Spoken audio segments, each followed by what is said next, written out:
কর্জটাও আপনার মাল সম্পদ বন্টন করার পূর্বে সেখান থেকে শোধ করতে হবে।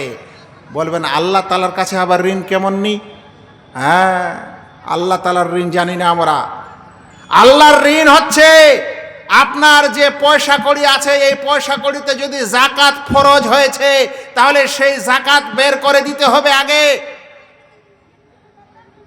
আপনি 10 লাখ টাকা ছেড়ে গেছেন, আপনার উপর যাকাত ফরজ আছে, আপনি যাকাত বের করেননি, আপনার এই 10 লাখ টাকা বন্টন হবে না যতক্ষণ পর্যন্ত এই টাকার যাকাত মানে আল্লাহর এই ঋণকে আপনি বের না করেন। বলবেন আর কেমন ঋণ হতে পারে আল্লাহ তাআলার? জি, আরো একটা হতে পারে। যাদের উপর হজ ফরজ হয়েছে, যাদের উপর হজ ফরজ হয়েছে, তার মানে মক্কা বাইতুল্লাহ যাওয়ার এবং আসার তার কাছে খরচপাতি আছে, তারপরেও সে হজ করেনি, তাহলে বলা হবে যে এর উপর হজ ফরজ হয়েছিল আর সে হজ করেনি, তার আগে মারা গেছে। এখন একটা হজ করার জন্য যা খরচপাতি লাগে 4 লাখ 5 লাখ টাকা, সেই মাইয়েতের সম্পদ বন্টন করার আগে আল্লাহ তাআলার এই হক আদায় করতে হবে। এটা বের করে দিয়ে কাউকে হজ করতে পাঠাবেন তার বদলে। বলেন তো ভাই, আমাদের সমাজে এগুলো আমল করা হয় না? খালি জমিটা কে কত পাবে ওটারই হিসাব চলে, কে কতখানি টাকা পাবে ওইটারই হিসাব চলে। কিন্তু এই মাইয়েতের জমি জায়গা বন্টন করার পূর্বে তার যে এই হক ও অধিকারগুলো আছে এগুলার কোনো কথা মানুষ বলে না, কেউ এগুলার সমাধান। আসসালামু আলাইকুম ওয়া রাহমাতুল্লাহি ওয়া বারাকাতুহু। আলহামদুলিল্লাহি রাব্বিল আলামিন ওয়াল আকিবাতু লিল মুত্তাকিন ওয়া লা উদওয়ানা ইল্লা আলাদ যালিমিন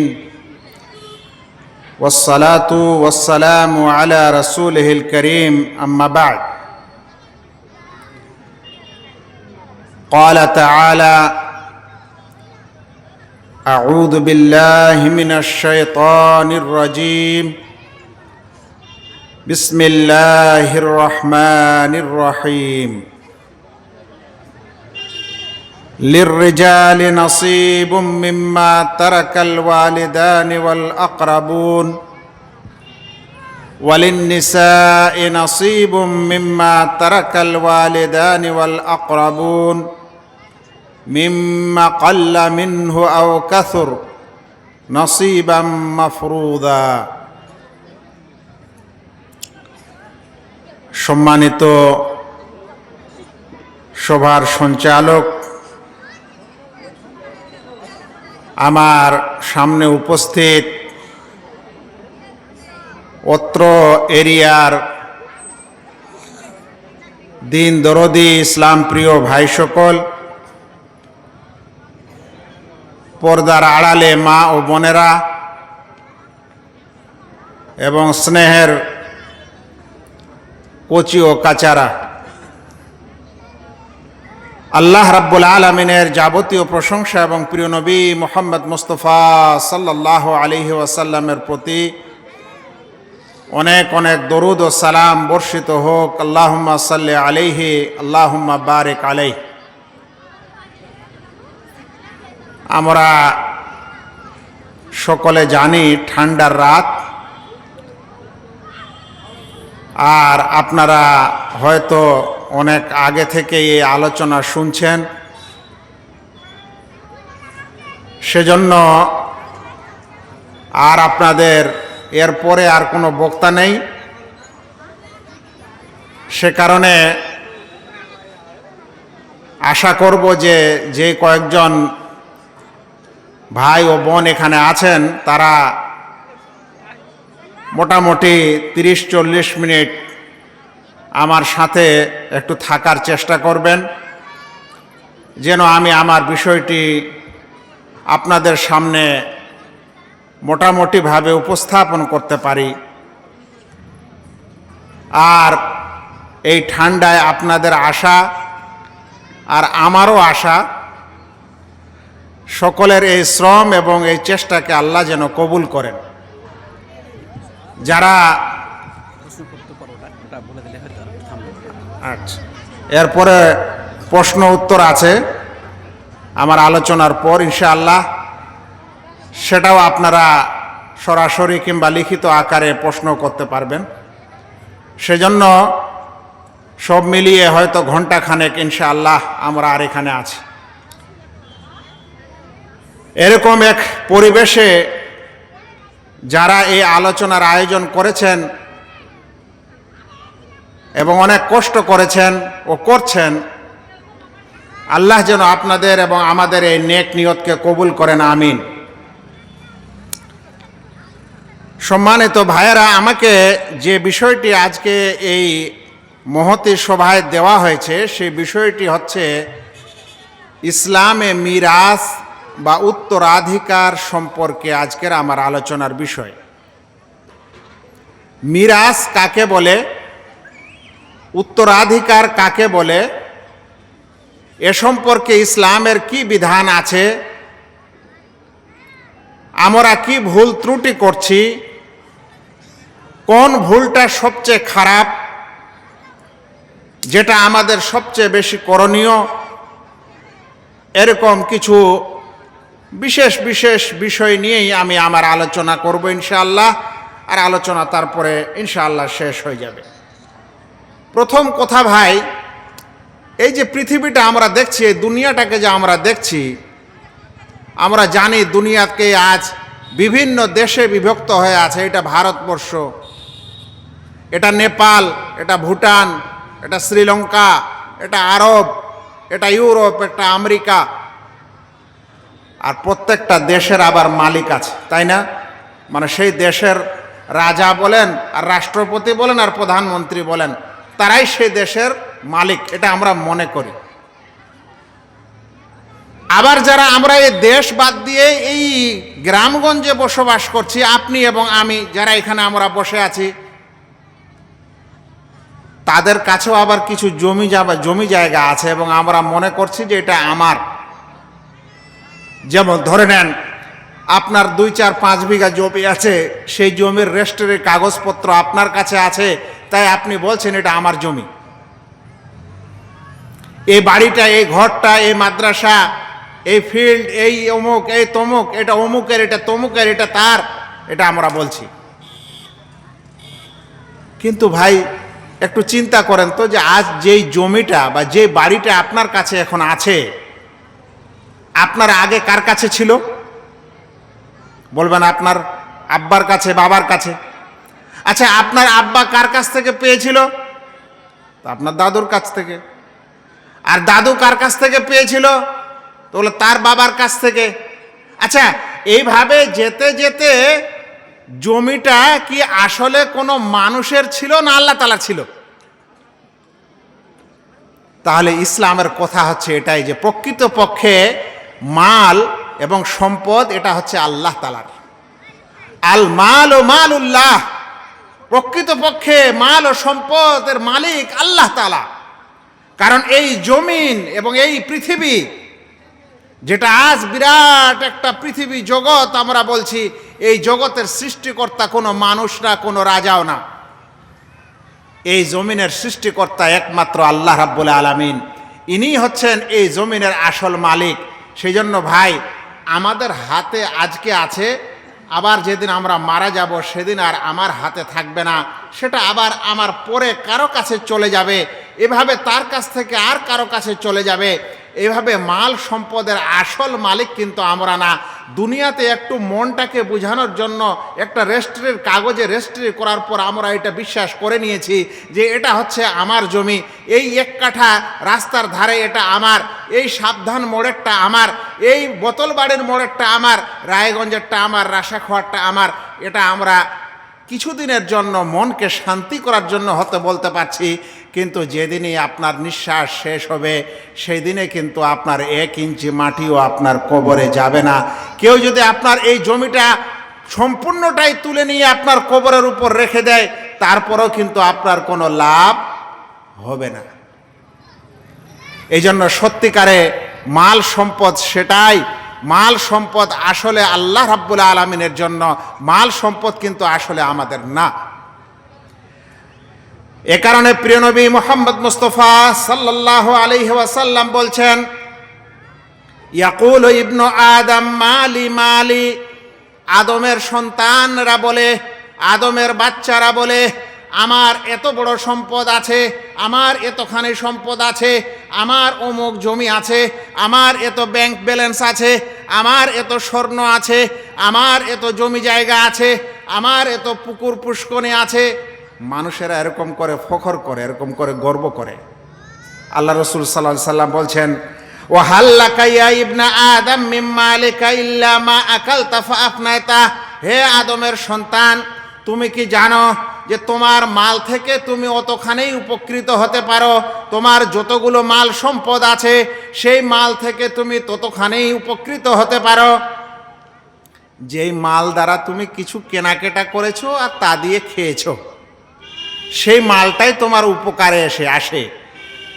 টাকা পয়সা ব্যাংক ব্যালেন্স যা আছে তার দ্বারাই আমরা যা কিছু কিনে নিই বাজার থেকে, মার্কেট থেকে, ভালো জিনিস, ভালো মন্দ খাবার জিনিস,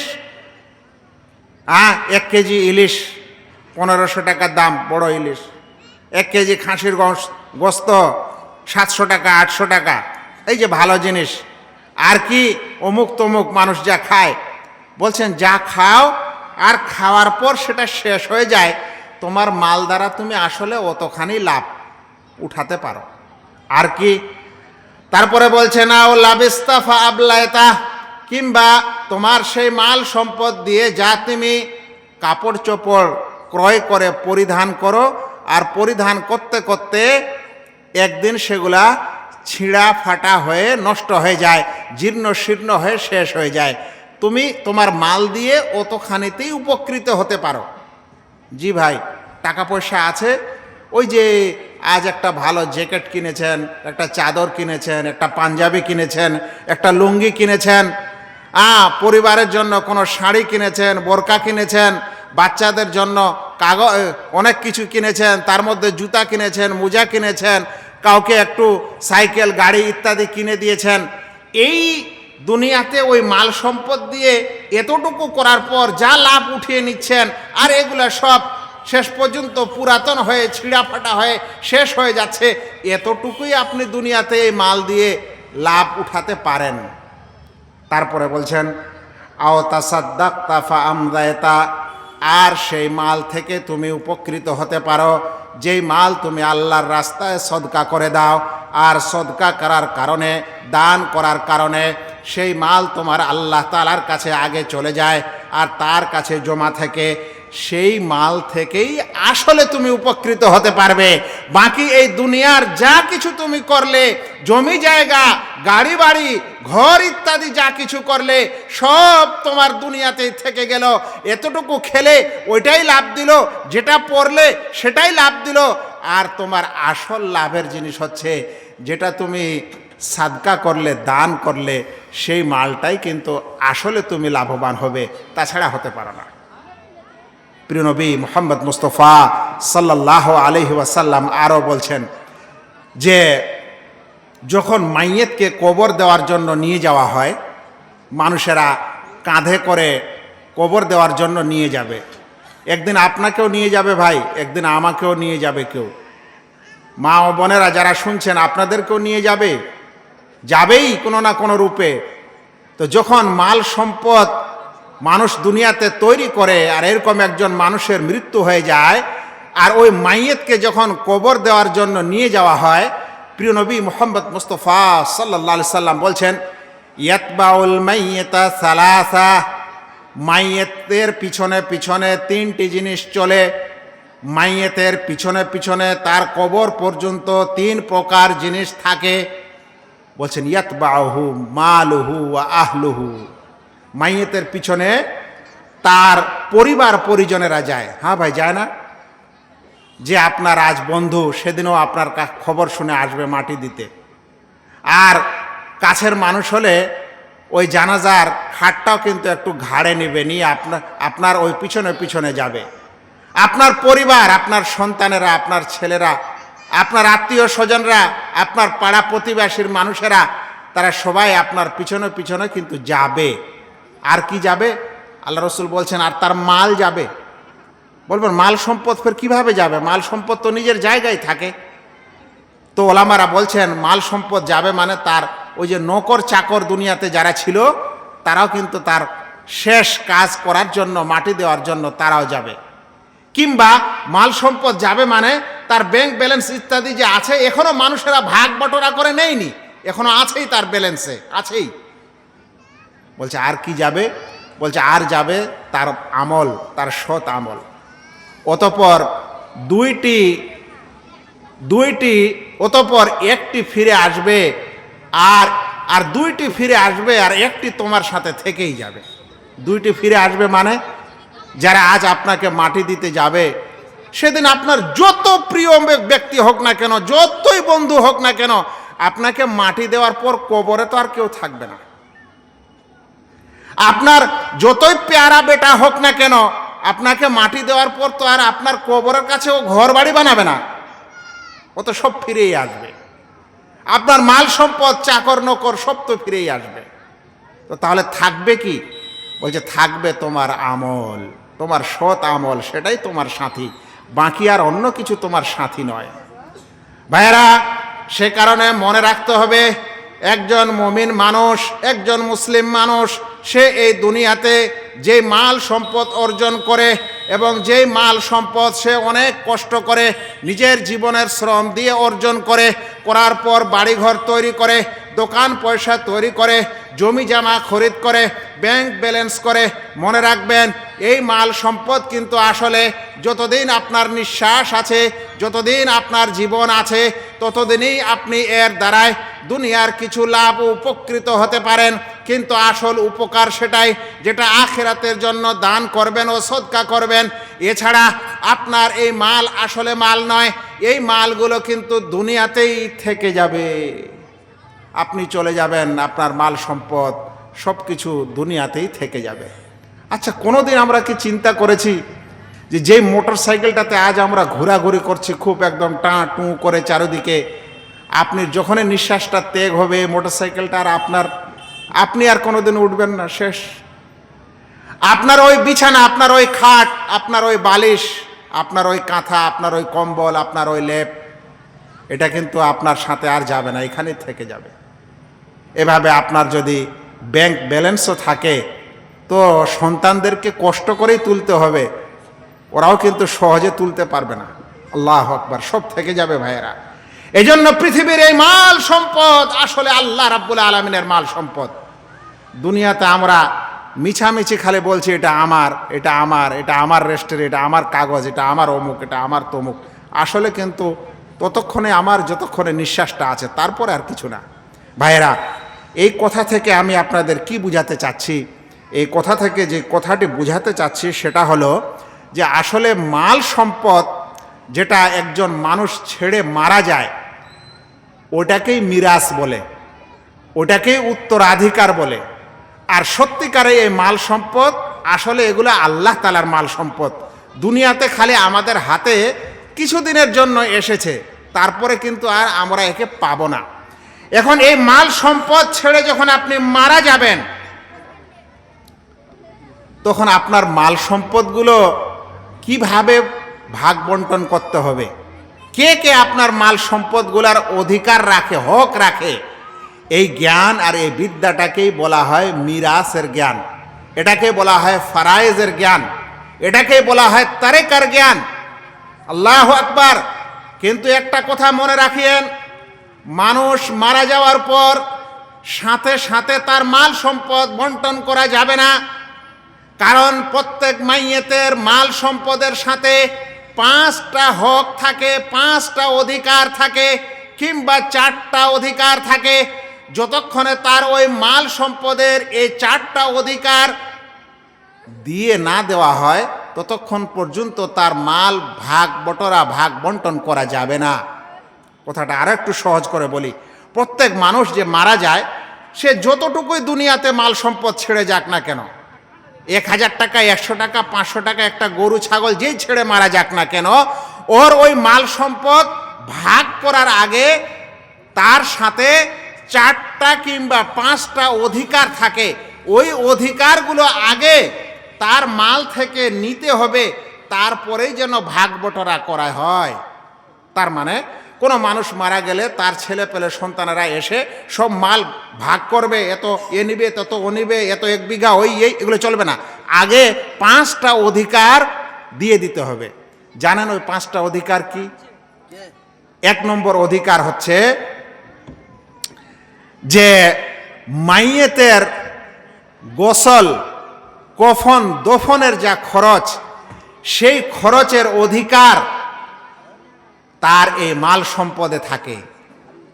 কথাটা একটু আরো ভালো করে বুঝাই। মানে আপনার কবর খোঁড়া, আপনার কফনের কাপড় চোপড় কেনা, আপনার কি বলে যে এই গোসল দেওয়া, এগুলাতে যা খরচপাতি হবে সেই খরচপাতি ওই মৃত ব্যক্তির মাল সম্পদ থেকেই নিবেন। কেউ দান করে দেয়, সাদকা করে, আলাদা কথা, কিন্তু এটা নেওয়ার অধিকার আছে। বলবে ভাই আমাদের দেশে তো গোসল টোসল করতে কোনো তো পয়সা কড়ি লাগে না। কথা ঠিক, এটা আমাদের দেশের একটা ভালো আদত, এটা একটা ভালো রীতি। দুনিয়াতে এমনও দেশ আছে যেখানে কোনো মাইয়েতকে কেউ গোসল দেয় না। মাইয়েতকে গোসল দেওয়ার জন্য আলাদা মানুষ আছে। যে মানুষ মাইয়েতকে গোসল দেয় ও গোসল দেওয়ার সময় পয়সা কড়ি নেয় বা মাসিক বেতন নেয়। আমরা সৌদি আরবে দেখেছি। যদি পরিবারের মানুষ গোসল দিতে না জানে বা না পারে, তাহলে কিন্তু এই শহরের ভিতর একটা এমন মসজিদ থাকে যে মসজিদটাকে বলা হয় মাগসালাতুল মাউতা, মানে মাইয়েতকে গোসল দেওয়ার স্থান। মসজিদও আছে, পাশে মাইয়েতকে গোসল দেওয়ার জায়গা আছে। ওখানে একজন মানুষ পুরুষ আর একজন মানুষ মহিলা, দুইজনের চাকরি আছে। কারো বাড়িতে মানুষ মারা গেলে সেই মৃত মানুষটাকে ওখানে পৌঁছে দেওয়া হবে। ওরা সুন্দর করে শরী নিয়মে যে গোসল দেওয়ার নিয়ম আছে, তারা সেভাবে গোসল টোসল করিয়ে দিবে। কিন্তু আমাদের সমাজে এটা নাই, সেজন্য আমরা নিজে নিজে এক অপরকে গোসল দিই। তাহলে ঠিক আছে, কোনো অসুবিধা নাই। কিন্তু যেখানে অন্যরা গোসল দেয়, তো গোসল দেওয়ার যা খরচপাতি লাগবে সেটা তার ওই ছেড়ে যাওয়া মাল সম্পদ থেকে নিতে হবে। তারপরে আর কি খরচ আছে? কফনের খরচ আছে না? কফনের কাপড় ইত্যাদি যা কিছু খরিদ করতে হবে, এটাও ওই মাইয়েতের মাল থেকেই আপনি নেবেন। আর তৃতীয় একটা আরো খরচ হতে পারে, সেটা হলো কবর খনন করা। আমরা গ্রামের মানুষ কোদাল আর অমুক তমুক কপিয়ে কপিয়ে আর কি বলে কেটে কেটে আমাদের অভ্যাস আছে।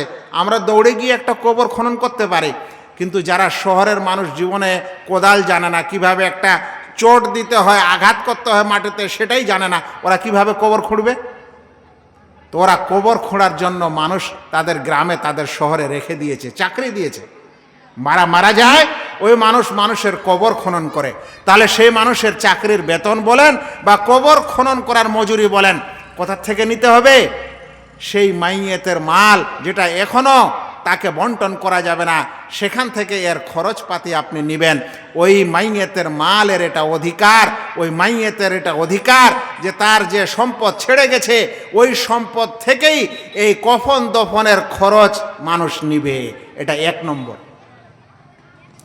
এবার 2 নম্বর, তার মাল সম্পদ বন্টন করার পূর্বে দ্বিতীয় কথাটা দেখতে হবে যে আচ্ছা, ওই ব্যক্তি কি কোনো ঋণ বা কর্জ দুনিয়াতে ছেড়ে গেছে?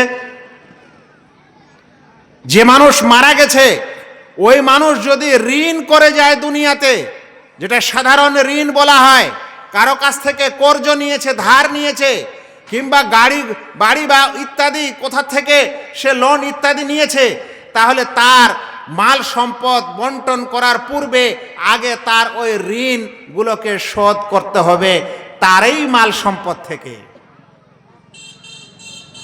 এখানে একটি কথা আরো বলবো, আজকালে সবচেয়ে বেশি ঋণ প্রায় অধিকাংশ মানুষের উপরে কি থাকে জানেন? ওটা হলো তার স্ত্রীর মোহরানা। বলবেন কেমন কথা? জি, আজ অধিকাংশ আমাদের দেশের পুরুষ যখন বিয়ের সময় নির্ধারণ হয়, বিয়ের দিনে যখন মোহরানা নির্ধারণ করা হয়, সেই মোহরানা নগদে আদায় করে না অধিকাংশ, বা নগদে দেয় সামান্য 500 টাকা বা 100 টাকা, আর বাকিগুলা সব ধারে রেখে দেয়। এই ধার আর পুরুষেরা শোধ করে না। শোধ না করতে না করতে বুড়া হয়ে শেষ পর্যন্ত মারা যায়। বলেন তো আপনার মোহরানা কি মাফ হয়ে যাবে? মোহরানাটা ওই রকমই যেরকম আপনি কারো কাছে যদি কোনো জিনিস ধার নিয়েছেন, ধরে নেন কারো কাছ থেকে 1 লাখ টাকা ধার নিয়েছেন, এখন আপনার মরণ হলো, তো এই ধারটা যেমন শোধ করা জরুরি আপনার জমি জায়গা থেকে এবং কি বলে যে পয়সা কড়ি থেকে, ঠিক তেমনি আপনার স্ত্রীর মোহরানাটাও কিন্তু সেই মৃত স্বামীর সম্পদ থেকে আগে নিতে হবে, নিয়ে শোধ করতে হবে। এগুলা হলো ভাই বান্দার ঋণ, দুনিয়ার মানুষের ঋণ। আর এক প্রকার আবার ঋণ আছে, ওটা হচ্ছে আল্লাহর ঋণ। যদি আল্লাহর কাছে ঋণ নিয়েছেন, আল্লাহর কাছ থেকে যদি কর্জ নিয়েছেন, তাহলে আবার ওই আল্লাহ তাআলার কর্জটাও আপনার মাল সম্পদ বন্টন করার পূর্বে সেখান থেকে শোধ করতে হবে। বলবেন আল্লাহ তাআলার কাছে আবার ঋণ কেমন নিই? হ্যাঁ, আল্লাহ তাআলার ঋণ জানি না আমরা। আল্লাহর ঋণ হচ্ছে আপনার যে পয়সা কড়ি আছে, এই পয়সা কড়িতে যদি জাকাত ফরজ হয়েছে, তাহলে সেই জাকাত বের করে দিতে হবে আগে। আপনি 10 লাখ টাকা ছেড়ে গেছেন, আপনার উপর জাকাত ফরজ আছে, আপনি জাকাত বের করেননি, আপনার এই 10 লাখ টাকা বন্টন হবে না যতক্ষণ পর্যন্ত এই টাকার জাকাত মানে আল্লাহর এই ঋণকে আপনি বের না করেন। বলবেন আর কেমন ঋণ হতে পারে আল্লাহ তাআলার? যে আরো একটা হতে পারে, যাদের উপর হজ ফরজ হয়েছে, যাদের উপর হজ ফরজ হয়েছে, তার মানে মক্কা বাইতুল্লাহ যাওয়ার এবং আসার তার কাছে খরচপাতি আছে, তারপরেও সে হজ করেনি, তাহলে বলা হবে যে এর উপর হজ ফরজ হয়েছিল আর সে হজ করেনি, তার আগে মারা গেছে। এখন একটা হজ করার জন্য যা খরচপাতি লাগে 4 লাখ 5 লাখ টাকা, সেই মাইয়েতের সম্পদ বন্টন করার আগে আল্লাহ তাআলার এই হক আদায় করতে হবে। এটা বের করে দিয়ে কাউকে হজ করতে পাঠাবেন তার বদলে। বলেন তো ভাই, আমাদের সমাজে এগুলো আমল করা হয় না? খালি জমিটা কে কত পাবে ওটারই হিসাব চলে, কে কতখানি টাকা পাবে ওইটারই হিসাব চলে। কিন্তু এই মাইয়েতের জমি জায়গা বন্টন করার পূর্বে তার যে এই হক ও অধিকারগুলো আছে, এগুলার কোনো কথা মানুষ বলে না, কেউ এগুলার সমাধান করে না।